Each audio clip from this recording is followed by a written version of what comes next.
The lamp flickered. The shadows on the wall moved like spirits. Then a sound. Footsteps. Ife froze. Kemi's heart began to race. And then they heard it.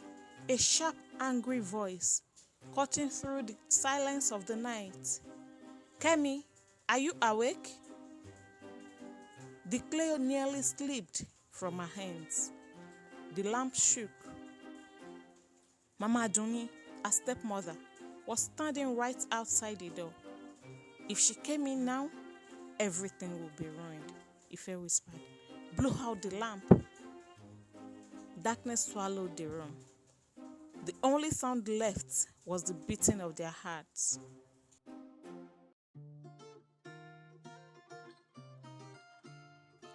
In a quiet Yoruba village, surrounded by rivers and tall trees, there lived a young girl named Kemi. She was gifted. Her hands could turn ordinary clay into beauty. Each pot she made seemed to be the most beautiful you'd ever see anywhere. But not everyone was happy for her.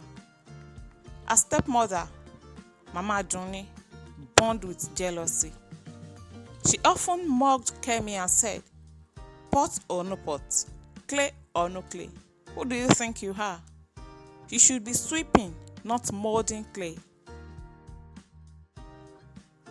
Every morning, while Kemi molds, Mama Aduni would send Kemi on endless errands, fetching water, washing clothes, carrying firewood. And by the time Kemi returned, her hands were too tired to work. Still, she never complained. Her best friend, Ife, a playful and clever girl from the next compound, always came to cheer her up. "Don't let her stop you, Kemi," Ife would say. "Your pots will one day speak for you." Kemi would smile weakly. She didn't know how or when, but she believed. While growing up, Duni always makes Kemi do all the house chores. She scrubs the floor, fetches water, and cleans the house. Duni would always send Kemi on ridiculous errands while she stretches her legs and relaxes outside the compound. Duni is never ready to do anything, not even help her mother make some pots. But when she eventually does, it's either she spoils the already made pots or she breaks something. And that fuels Mama Duni's anger, not towards Duni, but towards Kemi.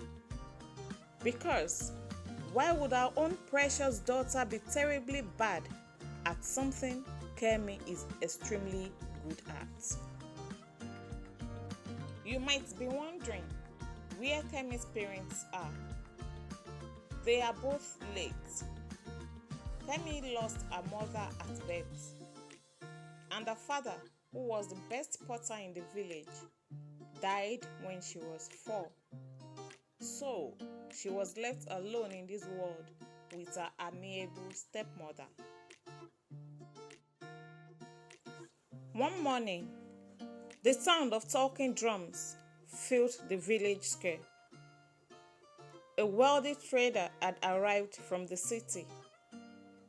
He stood tall with shining bracelets and fine clothes. He said to the elders, "I'm searching for a special pot,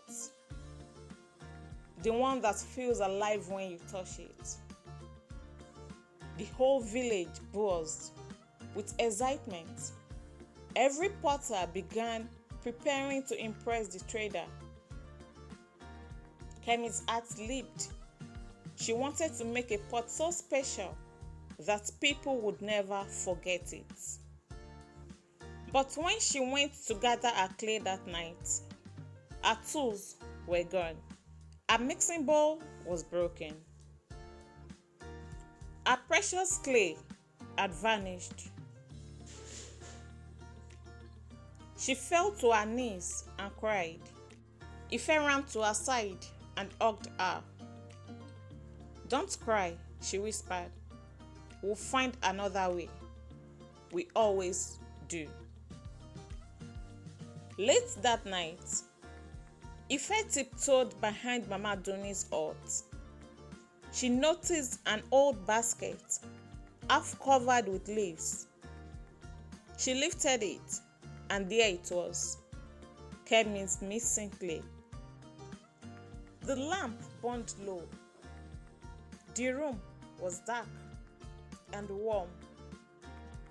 Kemis sat before the clay and began to work swiftly. Her hands moved with love and patience. Every press, every curve, every touch carried a piece of her soul. Ife watched in silence. She could almost feel the magic in the air. "This pot carries my heart, Ife." And all of a sudden, they heard footsteps. The sound that froze their blood. "Kemi, are you awake?" They quickly blew out the lamp, and everywhere was filled with silence. Only the wind moved. Mama Doni's shadow passed across the door, and after a long pause, she walked away. The girls exhaled. Kemi whispered, "Let's finish before the sun waits." And by dawn, the pot was ready, smooth, round, and shining like sunrise. The next day, the village overflowed with laughter and music. Colorful clothes swayed in the wind. Drums beat loudly. Children danced in circles. The trader sat in the center, surrounded by pots from every corner. He looked at each one and frowned. Then Kemi stepped forward. She held her pot carefully, her hands trembling. Fear filled the air. The pot shimmered in the sunlight, golden and alive. "Who made this?" the trader asked. Before Kemi could speak, Mama Doni pushed forward. "It's mine," she lied. "I made it myself," the crowd murmured. The trader raised an eyebrow. "Then make another like it," the trader said quietly.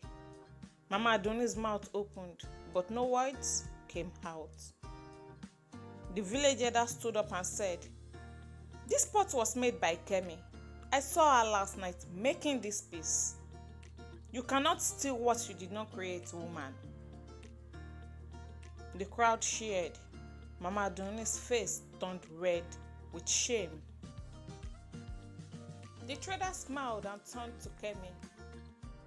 "Kemi, can you make another piece like this?" And Kemi answered, "Yes, with great pleasure. Your gift is rare. I will buy every pot you ever make." Kemi's eyes filled with tears. He fell loud and hugged her tightly. "See, I told you, hard work always wins." The crowd sang her name. Drums beat faster. Even the wind seemed to dance. Mama Doni walked away quietly, her head low. Kemi looked at her and said, "Mama, I don't hate you. I just hope one day you learn jealousy never builds anything." Mama Doni said nothing, but inside she felt the sting of truth. From that day, Kemi became known far and wide as the girl whose pot carries stories. Her name traveled beyond her village, but what people remembered most was not her beauty, not her fame, but her heart. Because in life, through talent and hard work, can never be hidden. Jealousy may try to bury it, but light will always find a way to shine. And with good friends by your side, no mountain is too high, and no night is too dark. Thank you for watching. Kindly like, comment, and subscribe.